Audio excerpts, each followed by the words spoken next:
I've been with National Lift Installation for about a little over 23 years, since I was actually 17 years old. The biggest difference between National Lift Installation and other firms is really our experience and our tools. We're blessed with our project managers. Most of them have worked for us for over 20 years. I know my crew members, most of them have worked for me for over 10 years.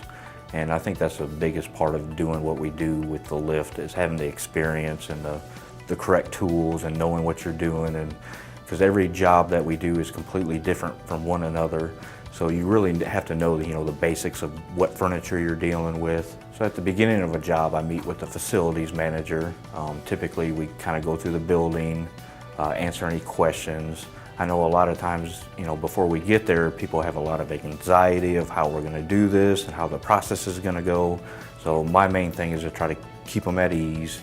And the most important thing to me is they think that all the stress is going to be on their shoulders. I try to put it on my shoulders so that way they can do what they need to do.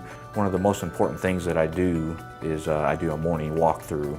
So once we work throughout the night, I come in the morning, I go to each cubicle, each office, to make sure they're happy, they got all their stuff back, they got their chairs back. If there's anything I can do to help them unpack or anything I can do to ease the process for them. Once I go through all the individuals that we have relayed the carpet, I go to the people that are affected for the next night and basically answer any questions if they need to, what they need to box up or anything that they need to do. Most of what they need to do is really simple. Most important thing to me is their breakables, personal belongings. I usually ask them to box those up. Other than that, it's a real simple process.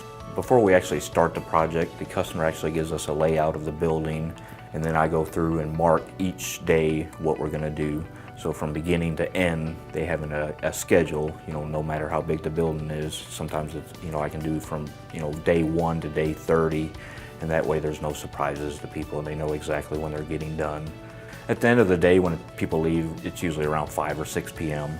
We come in, we actually mark where everything goes, exactly where the cabinets are, the chairs, the boxes. We move everything out of the way we can. Then we begin the process of tearing out the carpet. We cut around the cubicles. The main reason we do that is because we only want to lift the cubicles once. We try to make it as minimal disturbance as we can. So once we get all the carpet up, we begin scraping the floor, cleaning any of the loose debris and dust out of the way. And then we start setting up our chalk lines and our grid lines. Once we do that, we actually glue. And then, once the glue dries, we actually begin the process of laying the carpet. And then once we get to the cubicles, the walls, and the desks that we weren't able to move out, we actually lift those up. Most people in their mind think that we lift it like, feet in the air, and actually we don't. It's just a little bit, just enough to get out the old carpet and put the new carpet in. And then, once we lay the carpet, we put everything back down, get everything back in place. And that's one big thing that our customers like about us is when they come in the morning, everything is back right exactly where it was. And in a lot of cases, people tell us it's actually a lot straighter than it was because we go through and we try to straighten all the walls out, we'll straighten the cabinets out, and we try to make it look a lot better than it did before we got there.